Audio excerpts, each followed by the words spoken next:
Shalom, selamat pagi saudara. Apa kabar? Semoga semua baik-baik dan saudara bangun dalam keadaan baik, sel-sel tubuh telah diperbaharui, dan semangat baru untuk memulai hari ini. Amin. Baik, hari ini kita akan lanjutkan pembacaan Alkitab kita dari Perjanjian Lama, dari Kejadian 18. Sebelum itu mari kita bersatu dalam doa. Bapa di surga, kami mengucap syukur Tuhan, Engkau telah membangunkan kami dalam keadaan yang sehat, segar, bugar, siap menyambut hari ini. Kami mengucap syukur Tuhan. Tak lupa Tuhan, kami juga akan memulainya dengan melandasi hari ini dengan firman-Mu. Oleh karena itu Roh Kudus, kami undang Engkau hadir, ambil alih semuanya dari awal sampai akhir pembacaan Alkitab ini. Dan Roh Kudus, biarlah Engkau menaruh rema-rema-Mu dalam hati kami, pribadi lepas pribadi, sesuai dengan kebutuhan yang mereka perlukan Tuhan. Yang memerlukan hiburan, biarlah firman-Mu hari ini menjadi penghiburan bagi mereka. Yang membutuhkan jalan keluar, biarlah firman-Mu memberikan solusi, memberikan jalan sehingga mereka bisa menemukan solusi dalam kehidupan mereka. Yang lemah, biarlah firman-Mu menjadi kekuatan demi nama Tuhan Yesus Kristus. Tuhan, kami undang, Roh Kudus kami undang, kami siap mendengarkan firman-Mu, berbicaralah pada setiap kami. Segala kuasa jahat, roh iblis yang ingin ganggu kami, yang ingin membuyarkan konsentrasi atau menyimpangkan arti dari firman Tuhan, kami ikat kuasanya, kami usir demi nama Tuhan Yesus Kristus. Terima kasih Bapa. Dalam nama Tuhan Yesus kami sudah berdoa dan kami siap mendengarkan firman-Mu. Haleluya. Amin.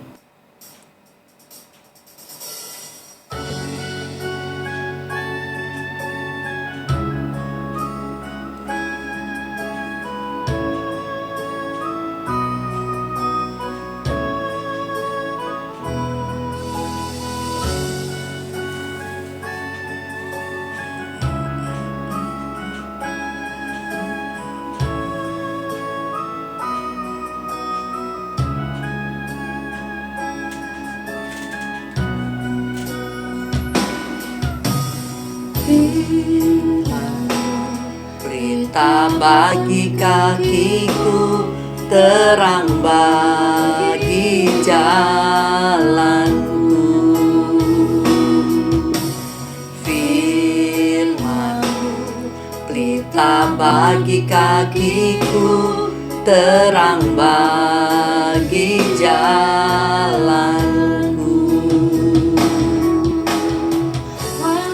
Ku bimbang dan hilang jalanku, tetaplah Kau di sisiku, dan takkan ku ragu asal Kau di dekatku, besertaku selamanya.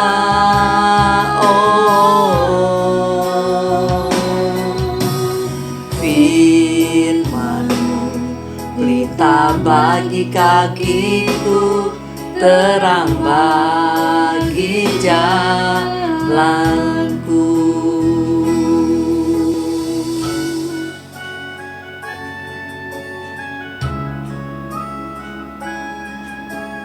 Ya Tuhan, biarlah firman-Mu menjadi terang bagi jalan kami sepanjang hari ini di dunia yang penuh kegelapan ini Tuhan. Menjadi petunjuk dalam setiap keputusan yang akan kami ambil Tuhan. Kami menantikan firman-Mu Tuhan. Berbicaralah pada kami Tuhan. Firman-Mu, berita bagi kakiku, terang bagi jalanku. Firman-Mu, berita bagi kakiku, terang bagi jalanku. Waktu ku bimbang dan hilang jalanku, tetaplah Kau di sisiku, dan takkan ku takut asal kau di dekatku, besertamu ku selamanya. Oh, firman-Mu pelita bagi kakiku, terang bagi jalanku, terang bagi jalanku.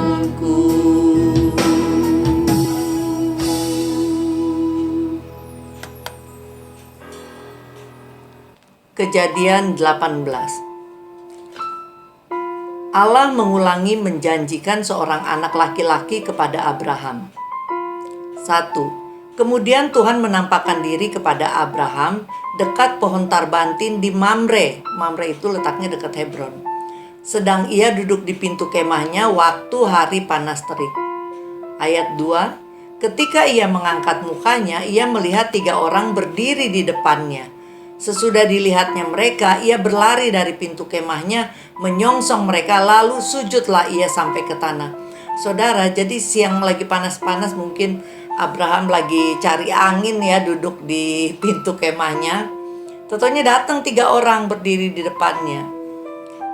Nah, sesudah dilihatnya mereka, ia berlari. Jadi waktu dia melihat 3 orang ini, mungkin 3 orang ini penampakannya berbeda. Dalam arti ada suatu karisma, ada suatu power, atau ada suatu yang berbeda dari manusia biasa. Makanya dia langsung menyongsong mereka dan sujudlah ia sampai ke tanah. Kalau ini bukan mempunyai sesuatu kayak kuasa atau power dari penampakannya, dia nggak bakalan sujud. Kenapa? Karena Abraham ini kita baca dalam ayat-ayat sebelumnya ya, dia aja mengalahkan raja yang paling berkuasa waktu itu, Kedorlaomer dan sekutunya. Berarti Abraham ini sebenarnya udah seseorang dengan posisi dapat dikatakan paling tinggi saat itu di situ. Nah, ia datang langsung ia sujud. Jadi pada penampakan 3 orang ini sendiri, Abraham udah tahu, rohnya udah mengerti bahwa ini bukan orang biasa. Kita lanjut. Nah, ini sebelum kita lanjut, kita lihat keadaan peta waktu itu. Nah, Abraham, ini kursor saya kelihatan apa enggak? Abraham tinggal di, ini kan dekat Hebron, Sikem itu sini, dekat Hebron. Ingat pertama kali Abraham datang ini antara Betel dan Ai, dia mendirikan kemahnya di sini ya. Ini yang ini Sikem. Kalau sekarang Abraham di Mamre, udah pindah ke Mamre. Ini Gerar. Ini yang besar ini Laut Mati. Ini Sodom dan Gomora, ini tempatnya Lot. Dan nanti dikatakan mereka pindah ke Negeb, ke arah tanah Negeb itu ya, tanah Negeb itu artinya daerah selatan. Baik, ini sekedar jadinya saudara bisa membayangkan di mana sih itu sekarang Abraham duduk di daerah Mamre, mana Hebron tuh di mana petanya. Nah, ini dia. Jadi Alkitab itu benar-benar suatu yang ada lokasinya, tanggalnya juga sesuai dengan history. Jadi ini benar-benar nyata, bukan khayalan, bukan karangan manusia. Nah, itu kalau tadi kita letakkan secara besar di daerah Timur Tengah, kira-kira seperti ini. Nah, ini saudara-saudara lihat, ini ada Ur tempatnya pertama, Ur Kasdim itu tempatnya dulu Abraham. Ini lihat kursor saya. Kalau di komputer mungkin bisa kelihatan, kalau ikut doanya di HP mungkin agak nggak kelihatan, tapi bisa diperbesar. Nah, ini Ur, dari Ur dia pergi terus ke atas, ini kita lihat dia ke Haran. Habis ke Haran baru dia balik lagi, dia turun ke bawah, ini dia daerah Israel. Nah, ini biar saudara lebih nyata lagi, ini kita kalau bandingkan dengan Indonesia. Nah, Indonesia di pojok ini nih, di kanan bawah. Nah, ini tadi ini daerahnya. Nah, Abraham dari sini Irak nih, Ur Kasdim, jalan terus ke Haran dan turun ke Israel. Jadi saudara ada gambaran. Bayangin Indonesia segini besarnya dan Israel cuman uncrit kecil. Tapi powernya luar biasa. saat sekarang dia merupakan salah satu negara kuat di dunia. Bayangkan dia dikelilingi oleh negara-negara Arab, negara-negara keturunan Ismail semua. Apalagi Iran yang mau menghapus Israel dari muka bumi. Iran sebesar ini, Israel sekecil ini, sampai sekarang juga belum bisa menghapus Israel. Iran tuh 70 kali lebih besar dari Israel, 75 kali lebih besar. Indonesia 95 kali, kalau nggak salah 80 atau 95 kali lebih besar. Tetapi powernya Israel udah mungkin menyamai Amerika soal persenjataan, malah mereka nomor 1 mungkin. Lanjut ayat 3. Serta berkata, tadi kan Abraham langsung sujud menyembah serta berkata, Tuanku, jika aku telah mendapat kasih Tuanku, janganlah kiranya lampaui hambamu. Jadi dia juga udah menyebutnya dengan Tuanku. 4. Biarlah diambil air sedikit, basuhlah kakimu dan duduklah beristirahat di bawah pohon ini. Saudara, Abraham ini memang orangnya juga aslinya orang baik, makanya juga dipilih Tuhan. Dia menawarkan untuk cuci kaki, istirahat, padahal kenal juga kagak gitu kan. Dia orang asing. 5. Biarlah ku ambil sepotong roti supaya tuan-tuan segar kembali. Kemudian bolehlah tuan-tuan meneruskan perjalanannya. Sebab tuan-tuan telah datang ke tempat hambamu ini. Jawab mereka, perbuatlah seperti yang kau katakan. Jadi bukan hanya mau istirahat, basuh kaki, tapi juga ia menyediakan sepotong roti supaya tuan-tuan segar kembali. Jadi Abraham ini baik dan mereka katakan, ya udah lakukan. Ayat 6. Lalu Abraham segera pergi ke kemah mendapatkan Sarah serta berkata, segeralah ambil 3 sukat tepung yang terbaik, remaslah itu dan buatlah roti bundar. Nah, dia ini mau memberi makan 3 orang ini bukan sembarangan juga. Dia katakan, dan dia segera gitu, bukannya santai-santai, ya wes tunggu ya, santai. Enggak, dia segera pergi ke kemah mendapatkan Sarah. Terus dia bilangnya apa? Tepung yang terbaik. Itu saudara, ini hal yang perlu kita contoh dari Abraham. Kalau kita mau memberi, berilah yang terbaik. Ayat 7. Lalu berlarilah Abraham kepada lembu sapinya. Ia mengambil seekor anak lembu yang empuk dan baik dagingnya dan memberikannya kepada seorang bujang. Lalu orang itu segera mengolahnya. Saudara, tahukah bahwa ingat ya, Abraham ini udah 99 tahun saat ini, tapi dia masih berlari. Bayangkan sibuknya dia ya. Dia segera berlari kepada lembu sapinya. Jadi dia semangat gitu untuk menyambut 3 orang ini. Ini perlu kita contoh. Semangat Abraham. Umur udah 99, masih berlari. Dan lagi-lagi ia mengambil lembu yang empuk dan baik dagingnya. Tepung yang baik, anak lembu yang empuk, yang baik dagingnya. Itu semua yang dia persiapkan. Jadi ini adalah contoh yang baik kalau kita mau memberi kepada orang. Beri yang terbaik, itulah. 8. Kemudian diambilnya dadih dan susu serta anak lembu yang telah diolahnya itu, lalu dihidangkannya di depan orang-orang itu, dan ia berdiri di dekat mereka di bawah pohon itu sedang mereka makan. Jadi diambilnya dadih dan susu. Dadih dan susu ini, mungkin sejenis susu yang udah difermentasi, dicampur dengan susu segar ini, jadi mungkin yogurt. Itu yogurt tuh kayaknya minuman orang Timur Tengah. Jadi dikasih minum yogurt biar segar ya, dengan makan makanan yang telah disediakan. Dan dia nggak ikut makan, dia berdiri. Mungkin dia melayani orang 3 itu makan. Karena memang tradisi di sana juga begitu, kalau ada tamu dipersilahkan makan dulu. Tuan rumah hanya berdiri. Tapi kan kalau sekelas Abraham sebenarnya bisa aja makan bersama-sama gitu ya. Tapi dia tetap rendah hati. Jadi waktu mereka makan dia hanya berdiri, mengawasi apa-apa yang kurang gitu kan. 9. Lalu kata mereka kepadanya, di manakah Sarah istrimu? Jawabnya, di sana di dalam kemah. Makin jelas saudara bahwa 3 orang ini bukan orang biasa. Karena dari mana dia tahu nama istri Abraham, Sarah? Abraham belum kasih tahu namanya Sarah. Gak ada yang kasih tahu, pertama kali orang itu datang. Jadi orang ini bukanlah orang biasa. Dia udah tahu mengenai Abraham dan istrinya. Ayat 10. Dan firman-Nya. Nah, ini udah langsung firman-Nya. Udah langsung firman Tuhan. Sesungguhnya aku akan kembali tahun depan mendapatkan engkau. Pada waktu itulah Sarah istrimu akan mempunyai seorang anak laki-laki, dan Sarah mendengarkan pada pintu kemah di belakangnya. Jadi orang ini mengatakan tahun depan Sarah akan punya seorang anak laki-laki. Jadi sebelumnya Tuhan udah menjanjikan dan sekarang dikonfirmasi lagi. Sementara Sarah mendengarkan pada pintu kemah di belakangnya, karena tradisi zaman itu wanita-wanita nggak bisa keluar ikut-ikut ngobrol gitu, nggak, wanita mesti di belakang gitu, nggak kelihatan. Nah ini demikian juga Sarah. 11. Adapun Abraham dan Sarah telah tua dan lanjut umurnya, dan Sarah telah mati haid. Itu keadaan mereka waktu itu. Jadi tertawalah Sarah dalam hatinya, katanya, akan birahikah aku setelah aku sudah layu, sedangkan Tuanku sudah tua. Nah saudara, Sarah juga seperti kebanyakan orang. Janji Tuhan ada, dan yang mengatakannya Tuhan sendiri. Dia juga harusnya udah tahu, kok ini orang tahu nama gua gitu kan istilahnya. Ini pasti bukan orang biasa. Udah tahu orang yang mengatakan janjinya itu bukan orang biasa.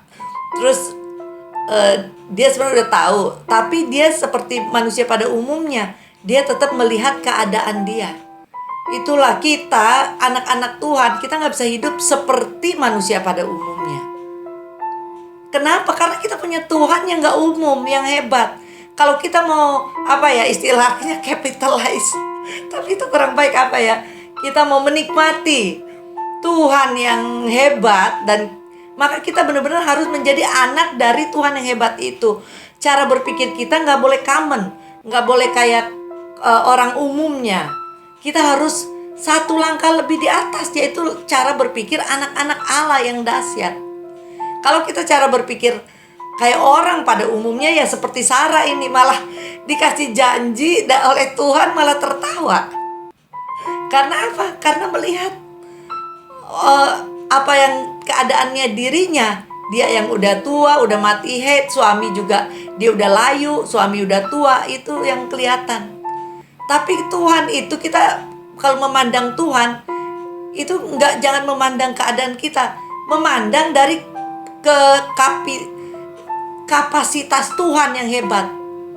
Nah kalau kita memandang dari kapasitas Tuhan yang hebat, maka nggak ada yang mustahil. Nothing is really impossible. Amin.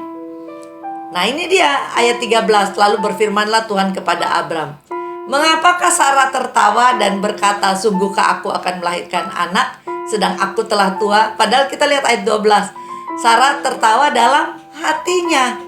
Jadi dia sebenarnya dalam hatinya dia melakukan ini, tapi Tuhan melihat hati. Sekali lagi saudara, ingat, Tuhan melihat hati kita. Penting, sangat penting untuk menjaga hati.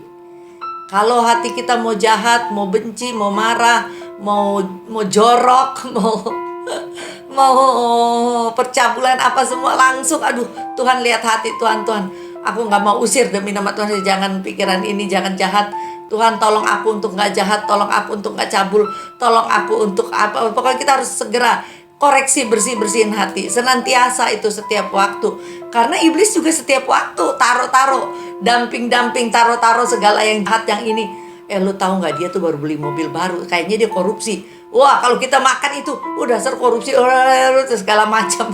Jadi kita harus senantiasa, Tuhan saya nggak mau ini keluar demi nama Tuhan Yesus. Aku nggak mau pikiran jahat tentang tetanggaku, itu urusan dia dengan Tuhan, aku pokoknya segala macam yang jahat-jahat harus kita keluarin dari perbendaharaan di hati kita. Amin. Karena apa? Karena Tuhan melihat ke dalam hati. Jangan sampai Tuhan melihat kotoran-kotoran, busuk-busuk, bau-bau di dalam hati kita. Amin. Soalnya kalau Tuhan lihat kan, Tuhan ya gimana sih kita kalau ngelihat sesuatu yang bau, yang busuk, kayak kita juga gak seneng dan kita pengen pergi gitu rasanya. Ya jadi kita harus tahulah jaga hati. Ayat 14. Adakah sesuatu apapun yang mustahil untuk Tuhan? Nah, Tuhan bilang begitu. Pada waktu yang telah ditetapkan itu tahun depan, aku akan kembali mendapatkan engkau. Pada waktu itulah Sarah mempunyai seorang anak laki-laki. Tuhan tegaskan siapa dirinya. Dirinya adalah Tuhan. Dan dia tegaskan kapasitas dan kekuasaannya. Adakah yang mustahil? Akulah Tuhan, tidak ada yang mustahil bagiku. Makanya dia ulangi lagi pada tahun depan yang telah ditetapkan, memang udah ditetapkan oleh Tuhan. Tuhan akan kembali dan pada waktu itulah Sarah mempunyai seorang anak laki-laki. Ayat 15, lalu Sarah menyangkal. Katanya, aku tidak tertawa sebab ia takut. Tetapi Tuhan berfirman, tidak, memang engkau tertawa. Saudara, maka itu kita kalau takut, ya ini sih sebenarnya dia takut karena dia udah langsung menyadari orang ini Tuhan. Tapi dia nggak tahu tuh, padahal dia tahu ya harusnya Tuhan udah ngeliat hati dia. Tapi dia masih menyangkal lagi, ya itu karena takut apa ya, dia takut dipersalahkan atau apa. Seharusnya orang jangan takut, kalau mendingan kita jujur, nggak usah aduh takut nanti aku dihukum. Ya kalau kita harus dihukum karena kesalahan kita, ya kita harus bersedia. Makanya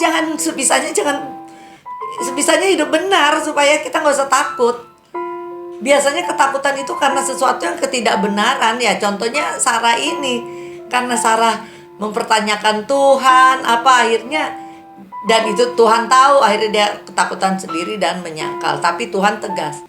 Meskipun Tuhan sayang kepada Sarah dan Abraham, tapi kalau salah ya Tuhan terus terang. Demikian juga kita. Meskipun Tuhan sayang kita, banyak orang kan pikir udah Tuhan sayang kita, buat ini, buat itu nggak apa-apa, nggak akan ada penghukuman bagi kita salah, nggak akan ada penghukuman bagi orang yang hidup benar, udah di dalam Tuhan. Kalau hidupnya nggak benar, udah jelas salah. Dan biasanya kalau orang udah terima Roh Kudus, udah percaya Tuhan Yesus, kalau mau buat dosa sebelum buat, Roh Kudus udah ingetin. Kalau kita masih udah diingetin Roh Kudus masih kebablasan, jangan salah kalau nanti ada konsekuensinya. Karena hukum tabur tuai itu berlangsung. Bukannya Tuhan gak sayang, Tuhan sayang, tapi hukum itu udah di lay down, udah ditaro gitu. Jadi hukum itu udah secara otomatis bekerja. Bukan Tuhan datang, wah kamu berdosa, sekarang aku dong, kamu harus ini gitu. Ini bukan detik itu. Hukum itu udah ada. Jadi kalau kita buat ini dengan sendiri, hukum itu udah otomatis melakukan ini. Udah seperti itu, udah digelar hukum itu. Hukum tabur tuai itu. Lanjut perikop berikutnya. Doa syafaat Abraham untuk Sodom 16. Lalu berangkatlah orang-orang itu dari situ dan memandang ke arah Sodom. Dan Abraham berjalan bersama-sama dengan mereka untuk mengantar mereka. Saudara ingat tadi di peta Abraham di Hebron sebelah sini, terus Sodom di bawahnya, di bawah, di ujungnya, ke arah selatan, di ujungnya laut mati. Laut mati itu, laut asin. Jadi dia di bawahnya situ. 17. Berpikirlah Tuhan, apakah aku akan menyembunyikan kepada Abraham yang hendak kulakukan? Saudara, Alkitab mengatakan Tuhan tidak akan menyembunyikan rencananya kepada sebelum dilaksanakan, dia tak akan menyembunyikannya kepada hamba-hambanya dan para nabi. Nah, sekarang Abraham kan dia udah diangkat Tuhan malah menjadi teman Tuhan gitu kan. Nantinya kita lihat dia adalah orang pilihan Tuhan. Makanya Tuhan bilang bahwa akan aku menyembunyikan. Sebenarnya Tuhan bilang aku gak akan menyembunyikan, begitu artinya. 18. Bukankah sesungguhnya Abraham akan menjadi bangsa yang besar serta berkuasa, dan oleh dia segala bangsa di atas bumi akan mendapat berkatnya. Nah itu mengenai Tuhan berpikir mengenai Abraham, aku gak akan menyembunyikannya gitu. Ayat 19. Sebab aku telah memilih dia. Nah Tuhan telah memilih Abraham supaya diperintahkannya kepada anak-anaknya, kepada keturunannya, supaya tetap hidup menurut jalan yang ditunjukkan Tuhan, dengan melakukan kebenaran dan keadilan, dan supaya Tuhan memenuhi kepada Abraham apa yang dijanjikannya kepadanya. Saudara, pertama Abraham itu Tuhan udah pilih. Tapi pilihnya untuk apa? Apakah hanya memilih jadi bapak bangsa orang banyak atau bapak segala bangsa? Bukan itu aja, malah di sini dijelaskan supaya Abraham dipilih supaya diperintahkan kepada anak-anaknya dan keturunannya untuk apa? Hidup menurut jalan yang ditunjukkan Tuhan, hidup dalam kebenaran dan keadilan. Itu yang penting. Bapak-bapak, saudara dipilih Tuhan menjadi bapak dari keturunan saudara. Itu adalah untuk apa? untuk memerintahkan kepada anak-anak dan keturunanmu untuk hidup di jalan yang ditunjukkan Tuhan, hidup dalam kebenaran dan keadilan. Jadi ada maksudnya, bukan sekedar untuk produksi anak kemudian cari duit, bukan itu. Tapi inilah tujuan dari seorang ayah, seorang bapak, seorang pemimpin. Kalau Anda nggak punya anak, ya mungkin anak buah, orang-orang yang Tuhan percayakan di bawah saudara. Itu dia. Untuk melakukan untuk hidup menurut jalan yang ditunjukkan Tuhan, melakukan kebenaran dan keadilan. Kenapa? Ini untuk kasus Abraham karena Tuhan ada mengikat janji supaya Tuhan memenuhi kepada Abraham apa yang dijanjikannya kepadanya. Nah, janji-janji Tuhan di Alkitab juga kepada kita itu juga bisa dipenuhi, tentu ada syaratnya. Bukan dengan demikian janji itu langsung terjadi. Ada sih yang janji yang secara khusus langsung terjadi, tapi sebagian besar tentu ada syaratnya. Nah, di antara syaratnya itu adalah kita harus hidup menurut jalan yang ditunjukkan Tuhan, hidup dalam kebenaran dan keadilan. Kalau kita telah lebih jauh, sebenarnya cara hidup ini yang Tuhan tentukan itu adalah semua untuk kebaikan kita. Amin. Bukan untuk kebaikan Tuhan. Tuhan mah gak perlu. Tuhan udah baik. Itu karena kasih Tuhan, karena kebaikan Tuhan. Makanya kita harus tetap hidup menurut jalan yang ditunjukkan Tuhan dalam kebenaran dan keadilan, itu untuk kebaikan kita. Amin. 20. Sesudah itu berfirmanlah Tuhan, sesungguhnya banyak keluh kesah orang tentang Sodom dan Gomora, dan sesungguhnya sangat berat dosanya. Jadi sekali lagi saya sering ingatkan bahwa keluh kesah hati yang contrite, hati yang hati yang patah hati, yang remuk hati, itu keluh kesah itu semua didengar Tuhan, diperhatikan Tuhan. Contohnya Sodom dan Gomora, besar banyak dosanya. Karena banyak dosa, biasanya banyak dosa di situ banyak tekanan, banyak penderitaan. Di mana ada dosa di situ pasti ada penderitaan. Kalau saudara perhatikan rumah tangga saudara, kok ada menderita banget, ada tekanan, ada penderitaan, mungkin saudara mesti cek juga. Gak selalu, memang ada kadang-kadang diizinkan Tuhan untuk mendidik kalau saudara gak bener. Kayak misalkan Hagar dalam cerita yang sebelumnya punya sifat-sifat gitu, malah Tuhan bilang, kembali ke nyonyamu dan relakan ditindas. Yaitu untuk mengubah Hagar untuk menjadi lebih baik, supaya nanti sisa hidupnya baik, enak gitu. Jadi saudara harus pahami nih rencana Tuhan. Tuhan tuh gak punya niat buruk. Tuhan itu selalu punya niat baik untuk kita selanjutnya hidupnya baik dan enak. Itu tujuan Tuhan. Kita anak-anak yang dikasihi. Kita bukan anak-anak yang udah sebodoh lah, lu mau kejeblos sumur, mau apa, sebodoh kayak pohon liar yang tumbuh begitu aja. Enggak, kita adalah umat yang dikasihi Tuhan, dipelihara. Pohon anggur yang kita seumpama pohon anggur yang ditrim, dipangkas, daun-daun matinya dipelihara. Jadi kejahatan-kejahatan kita Tuhan mau pangkas supaya kita tumbuh jadi pohon yang bagus, yang segar, yang memberikan buah. Itu yang Tuhan inginkan dalam kehidupan kita.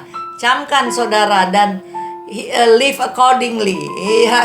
Hiduplah sesuai itu. Lanjut ayat 21. Baiklah, aku turun untuk melihat apakah benar-benar mereka telah berkelakuan seperti keluh kesah orang yang telah sampai kepadaku atau tidak. Aku hendak mengetahuinya. Jadi ada keluh kesah, Tuhan juga malah turun dan ingin mengetahui. Jadi apabila saudara pun sekarang dalam keadaan seperti Sodom dan Gomora, ketahuilah, dan akhirnya udah banyak orang mengeluh kesah tentang saudara, Tuhan memperhatikan. Oleh karena itu kita harus segera berbalik sebelum ditunggang langgangkan. Karena Tuhan itu adil, hakim yang adil. Di sini ada keluh kesah, di sini ada orang yang merongrong karena berdosa terus. Ya Tuhan pasti akan perhatikan, ada keadilan, ini harus di stop gitu kan. 22. Lalu berpalinglah orang-orang itu dari situ dan berjalan ke Sodom. Tetapi Abraham masih berdiri di hadapan Tuhan.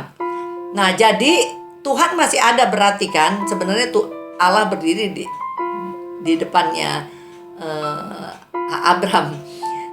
Jadi Allah masih berdiri dan orang-orang itu tadi yang dua berarti berjalan ke Sodom.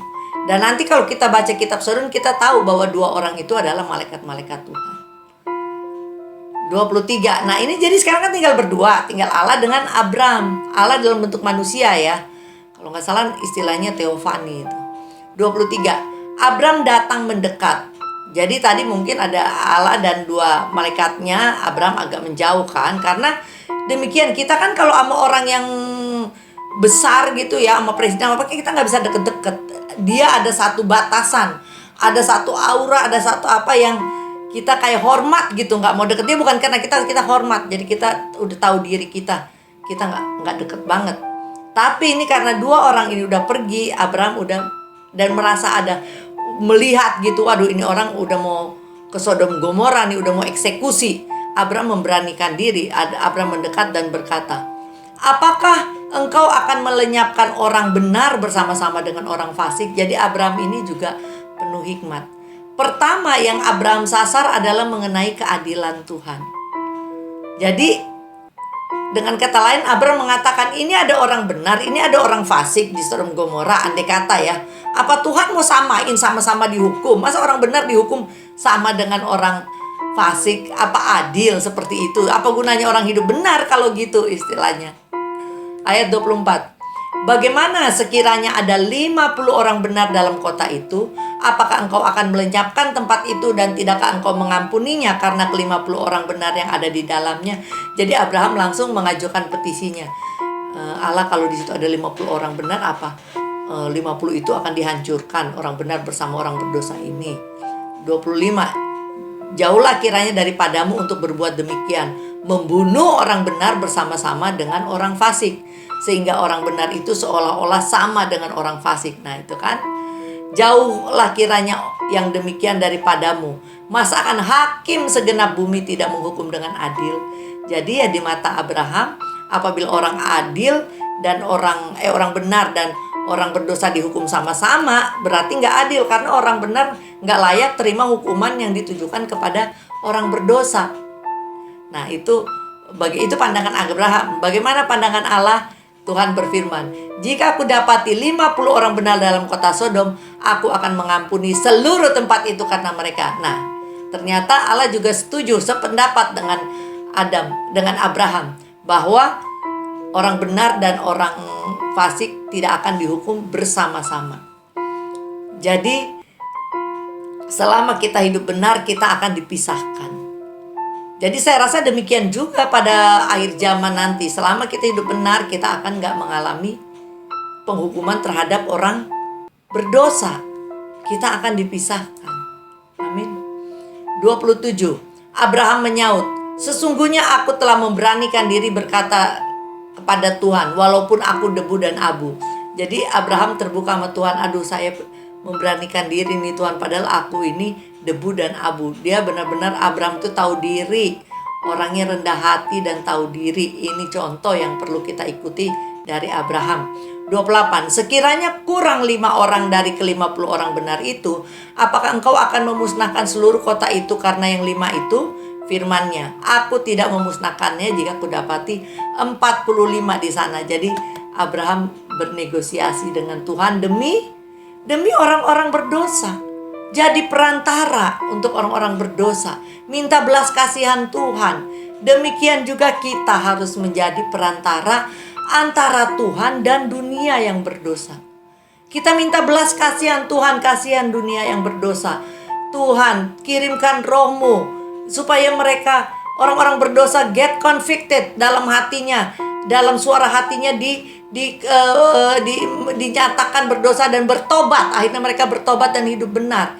Selamatkan orang-orang berdosa. Itulah kita. Kita harus berfungsi sebagai perantara. Kita yang udah dahulu diselamatkan Tuhan, kita jangan udahlah gue udah selamat, udah mantep, sebodoh yang lain, pokoknya gue mati masuk surga, hidup di dunia juga udah kerja dapat gaji besar, udah hidup makan enak keluarga, pokoknya nanti mati masuk surga. Itu kita bukan diperuntukkan untuk seperti itu. Bukan berarti kita gak boleh menikmati hidup.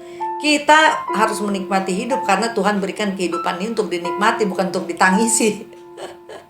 Jadi kita yang menikmati hidup sebagai anak-anak Allah yang dikasihi, tetapi kita harus punya karakter seperti Allah mengasihi orang berdosa. Kita harus jadi perantara. Bagaimana caranya kita membawa orang-orang berdosa yang harusnya nanti masuk ke dalam api yang panas, kita minta Tuhan kirim Roh Kudus untuk selamatkan mereka. Amin. Ayat 29. Lagi Abraham melanjutkan perkataannya kepadanya, sekiranya 40 didapati di sana, firman-Nya, aku tidak akan berbuat demikian karena yang 40. Nah saudara, Tuhan ini panjang sabar. 30 katanya, janganlah kiranya Tuhan murka kalau aku berkata sekali lagi. Waduh, Abraham udah pikir, dulu gue minta-minta terus, jangan-jangan Tuhan murka nih. Tapi kita lihat bahwa Tuhan itu enggak panjang sabar, enggak cepat murka. Sekiranya 30 didapati di sana, firman-Nya, aku tidak akan berbuat demikian jika aku dapati 30 di sana. 31 katanya, sesungguhnya aku telah memberanikan diri berkata kepada Tuhan, sekiranya 20 didapati di sana, firman-Nya, aku tidak akan memusnahkannya karena yang 20 itu. Saudara, ini Abraham bilang sesungguhnya aku telah memberanikan diri. Benar. Perlu keberanian untuk membela orang-orang berdosa. Membela dalam arti untuk bagaimana mencari jalan supaya mereka selamat. Orang-orang penakut gak akan berani membela orang-orang berdosa karena ada resikonya. Banyak resikonya. Resikonya misalkan kita datang kepada orang berdosa, kita kayak Tuhan Yesus, wah itu makan bersama orang-orang berdosa. Gimana sih pergaulan bersama orang-orang berdosa? Padahal kita dalam rangka mau menyelamatkan orang berdosa. Dan kita juga akan menerima kayak Abraham ini. Kalau misalkan Tuhan marah, kita ada resikonya. Tapi sekarang kan kita udah tahu bahwa Tuhan itu maha penyabar. Jadi kita perlu keberanian. Kita mungkin takut, bukan takut apa, bisa jadi takut karena dianggap sok suci, sok bener. Bisa kita takut. Jadi segala jenis ketakutan ada. Bisa ada saat kita mau menyelamatkan orang atau membawa orang berdosa kepada Tuhan. Tapi itu memang ada resikonya dan kita harus punya keberanian untuk hal itu. Nggak boleh egois untuk cari selamat sendiri. Dan Tuhan apa? Dikatakan sesungguhnya memberanikan diri. Berkat sekiranya 20 didapatkan. Tuhan tetap, aku tidak akan memusnahkan karena 20 itu. Tuhan itu panjang sabar saudara. Dari kisah ini kita tahu siapa Tuhan kita. Makanya kalau kita makin baca Alkitab, kita makin punya gambaran tentang Tuhan yang kita sembah. Dia adalah Tuhan yang panjang sabar, yang adil. Jadi kita gak takut bersama Dia, kita gak takut. 32 katanya, janganlah kiranya Tuhan murka kalau aku berkata sekali ini saja. Sekiranya 10 didapati di sana, firman-Nya, aku tidak akan memusnahkan karena yang 10 itu. Nah saudara, ini Abraham udah mentok 10 karena dia takut. Dia belum tahu, padahal kalau nanti kita baca di Yeremia dan di mana tuh Tuhan bahkan mengatakan, apabila aku temukan satu orang benar aja di Yerusalem, aku tidak akan langgengkan. Apabila aku mencari satu orang yang mau menjadi perantara bagi orang-orang berdosa, maka aku akan menyelamatkan bangsa ini. Jadi saudara, satu orang aja sebenarnya Tuhan mau mengampuni, menyelamatkan. Artinya apa? Satu orang benar itu sangat berharga. Nah, saudara dan saya, kita adalah orang-orang benar. Mari kita hidup secara sesuai dengan penyebutan kita, panggilan kita. Kita dipanggil orang beriman, kita dipanggil orang benar. Tapi jangan cuma panggilannya, kita harus hidup sesuai panggilan kita sebagai orang benar. Dan itu sangat berharga di mata Tuhan. Gara-gara 10 orang benar, kalau memang ada di situ seluruh kota, itu Tuhan perhitungkan untuk diampuni. Nah saudara, bayangkan bagaimana Tuhan sangat menghargai orang benar. Jadi jalani panggilan saudara sebagai orang benar. Amin. 33, lalu pergilah Tuhan setelah ia selesai berfirman kepada Abraham, dan kembalilah Abraham ke tempat tinggalnya. Amin. Sampai sedemikian jauh pembacaan kita hari ini. Apa rema saudara selama pembacaan? Jangan lupa dicatat di buku catatan saudara. Dari saya kepada saya, rema yang saya petik atau saya dapatkan dari ayat 32. Katanya, janganlah kiranya Tuhan murka kalau aku berkata sekali ini saja, sekiranya 10 didapati di sana, firman-Nya, aku tidak akan memusnahkan karena yang 10 itu. Yang saya dapati adalah Tuhan sangat memandang, menghargai orang benar. Dan kemudian Tuhan adalah pengampun dan murah hati. Jadi saat 10 orang benar, kalau ada diampuni itu satu kota, nggak tahu di Sodom Gomora berapa ribu orang. Itu diampuni hanya gara-gara 10 orang benar. Berarti Tuhan tuh Maha Pengampun dan sangat murah hati. Dan Abraham juga, Tuhan itu sabar. Udah berkali-kali Abraham dari 50 turun. Terus Tuhan tetap memberikan, mendengarkan, gak murka. Abraham padahal udah takut kalau Tuhan murka. Dan Tuhan itu adil. Adil artinya apa? Yang dalam konteks ini Tuhan akan membedakan antara orang benar dan orang berdosa. Kita juga nanti dalam pembacaan kita di Maleaki di Sakarya kita akan menemui bahwa Tuhan memang mengadakan perbedaan. Jadi gak sama perlakuan Tuhan terhadap orang benar dan orang berdosa. Oleh karena itu mari kita semampu kita minta kekuatan dari Roh Kudus untuk senantiasa hidup benar di jalan Tuhan, supaya kita bisa menikmati janji-janji Tuhan dan menyenangkan Tuhan. Amin. Baik saudara, sampai sedemikian jauh pembacaan kita pada pagi hari ini, dan kita akan masuk ke dalam doa. Apabila saudara punya permohonan doa, bisa dimasukkan di kolom komen. Jadi nanti untuk berikutnya kita doakan. Baik, mari kita bersatu dalam doa. Bapa di surga, sekali lagi kami mengucap syukur Tuhan atas firman yang telah Kau berikan, atas rema-rema yang telah Kau taruh di hati kami. Tuhan, beri kami kekuatan untuk melakukan firman-Mu dalam kehidupan sehari-hari. Kami gak mau seperti rumah yang dibangun di atas pasir, yang saat ada tsunami rumahnya roboh. Kami mau menjadi rumah yang dibangun di atas batu karang yang teguh, di atas Yesus Kristus, firman Yesus Kristus, sehingga apapun gelombang kehidupan yang melanda kami tetap berdiri teguh. Oleh karena itu beri kami kekuatan untuk melakukannya, karena rumah yang dibangun di atas dasar yang kuat adalah orang yang mendengarkan firman Tuhan, mengerti dan melakukannya. Oleh karena itu Tuhan, tolong kami, beri kekuatan untuk melakukan firman-Mu dalam kehidupan kami sehari-hari. Terutama hari ini Tuhan, saat kami harus ambil keputusan, biarlah kami ambil keputusan berdasarkan kebenaran firman-Mu. Saat kami berbicara atau bertemu klien atau ngobrol dengan teman-teman, biarlah obrolan kami penuh dengan inspirasi dari firman-Mu Tuhan. Biarlah firman-Mu benar-benar menjadi terang dalam jalan kami sepanjang hari ini Tuhan. Tuhan, kami juga teringat untuk orang-orang yang harus pergi keluar untuk bekerja Tuhan, dimanapun mereka bekerja, baik di kantor, di pabrik, atau di pelayanan, atau mereka dalam perjalanan, dimanapun mereka. Engkau tempatkan hari ini Tuhan, biarlah Tuhan Engkau ada perlindungan-Mu, ada kuasa darah-Mu yang menutup mereka dari segala kecelakaan, dari COVID, corona, dari virus-virus yang lain, dari orang-orang jahat, dari rencana-rencana jahat. Lindungi umat-Mu Tuhan, supaya senantiasa mujur, senantiasa berhasil, dan senantiasa pekerjaannya mendatangkan buah-buah dan menjadi terang dimanapun Engkau tempatkan. Tuhan, kami juga berdoa untuk orang-orang yang sedang bermasalah Tuhan. Mungkin mereka sedang sakit dan dalam keadaan putus asa.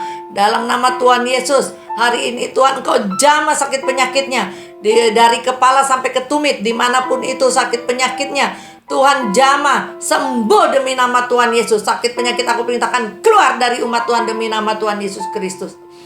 Tuhan, kami juga berdoa untuk orang-orang yang sedang bermasalah. Apakah itu masalah hutang, tolong mereka Tuhan. Mungkin mereka telah membuat kesalahan, tapi Tuhan tolong. Tidak ada yang mustahil. Tolong beri jalan keluar. Bagaimana caranya mereka bisa membayar hutang itu Tuhan. Berilah Tuhan jalan keluar Tuhan. Kami juga berdoa Tuhan untuk orang-orang yang sedang kelaparan Tuhan. Mungkin mereka kesulitan keuangan. Tuhan, tolong mereka Tuhan. Engkau adalah Tuhan yang memberkati, yang memberi berkat. Burung di udara Engkau pelihara, apalagi umat-Mu yang Engkau kasihi Tuhan. Oleh karena itu biarlah Tuhan taruh iman, percaya kepadamu Tuhan. Beri hati yang mau mencari kerajaan Tuhan dan kebenarannya Tuhan. Membuka mata hatinya agar mereka mengerti. Tuhan, tolong Tuhan. Hanya Engkau yang mampu menolong mereka Tuhan. Kami juga berdoa untuk orang-orang yang mungkin sekarang bisnisnya sedang roboh atau baru mau membangun bisnis. Tuhan, tolong mereka bangun bisnisnya. Kirim order, kirim capital Tuhan. Dan kami juga berdoa untuk orang-orang yang ingin investasi. Tunjukkan Tuhan investasi yang baik, di mana Tuhan di masa-masa seperti sekarang. Kami juga berdoa untuk orang-orang yang relationship-nya tidak baik, baik relationship dalam keluarga atau dengan sesama yang sedang rusak, sedang berkelahi, sedang dispute dan argumen. Tuhan, biar roh damai sejahtera dari Tuhan Yesus Raja Damai tercurah atas mereka, dan biar ada jalan keluar, ada kesepakatan sehingga masalah mereka bisa terurai dan semua selesai. Dan biarlah damai sejahtera dari Tuhan menguasai umat-Mu sepanjang hari ini. Kami juga berdoa Tuhan untuk anak-anak kami yang sekolah Tuhan, baik ke kampus maupun ke sekolah, karena sekarang sebagian udah mulai tatap muka Tuhan. Dimanapun mereka berada Tuhan, biar ada perlindungan-Mu Tuhan. Jadikan mereka pemenang-pemenang jiwa, dan taruh hati yang mengasihi-Mu lebih dari yang lain.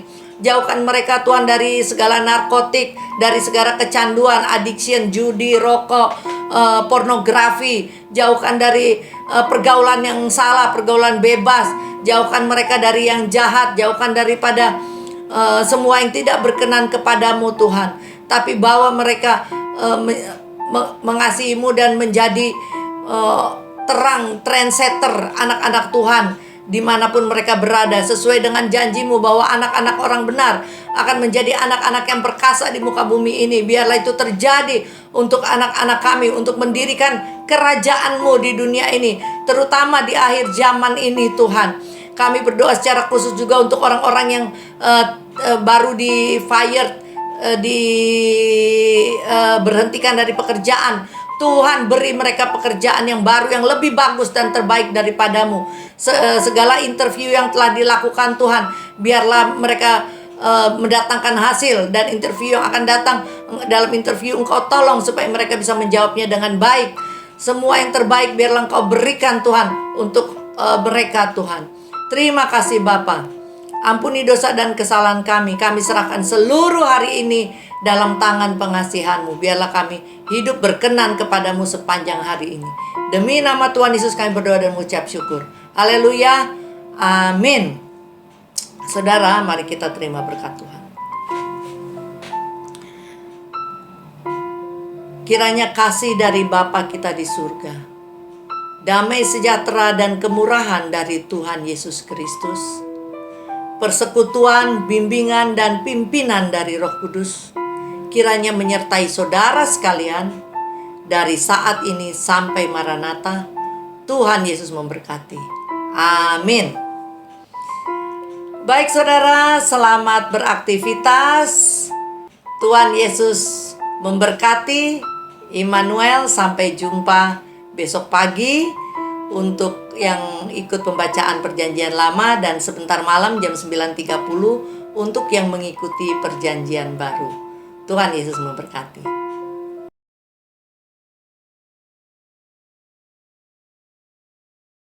So guys, jangan lupa ya like dan share ke teman-teman kalian. Tekan tombol subscribe-nya, nyalakan belnya atau loncengnya. Thanks guys, God bless.